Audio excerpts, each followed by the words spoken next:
It's not very often that we get to talk about good news here on Ring of Fire.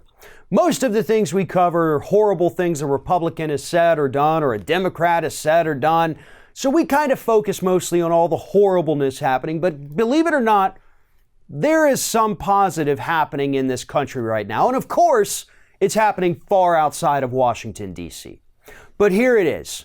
According to the latest round of polling from the Pew Research Center, the number of Republicans in this country who believe not only that the federal government is not doing enough to combat climate change, but that we should be doing something to combat climate change, has risen from 53% last year to 65% this year. So roughly 2/3 of Republicans in this country now say that, yep, we're not doing enough about this problem and we should be doing something.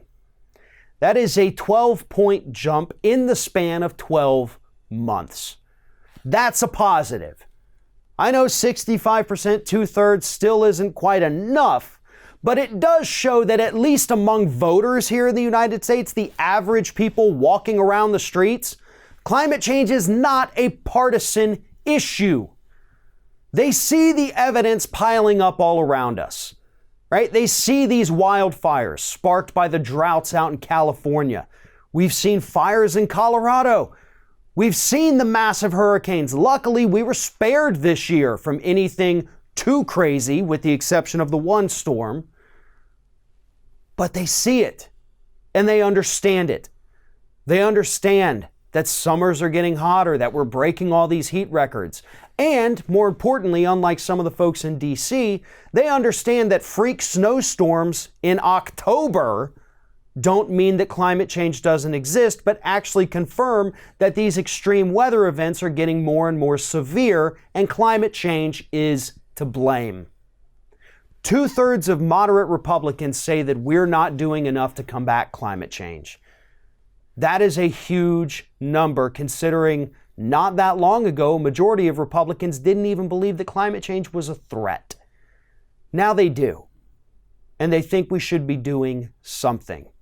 So again, the only place in this country where climate change is a partisan issue happens to be in Washington, D.C. And the reason for that is because of the money coming from the people who are profiting off the crisis, the fossil fuel industry. The money they pump into politicians, most of whom are Republicans, but some Democrats get it too, that money is enough to make these people stupid. They're not actually stupid, but they're paid to be stupid. They're paid enough money that they're willing to go out there and make fools of themselves, like Jim Inhofe throwing a snowball on the floor of the Senate saying, here's some snow, climate change isn't real. He did that because of the money, because the money's too good. The money is so good that he knows he's going to get ridiculed to hell and back for this, but he does it anyway because he doesn't care. That's what fossil fuel money buys in Washington, D.C. But what they can't buy anymore is ignorance among the American public. They understand what's happening. They're the ones living with the consequences of it. And hopefully, they will take this newfound acceptance of the climate science to the polls with them next November. Thanks for watching, everybody. And don't forget, if you like what you see here, like, comment, share, and subscribe to our channel. And now you can also become a member of Ring of Fire and get exclusive early access to certain Ring of Fire videos all throughout the week. Just click on the little join button right below the video.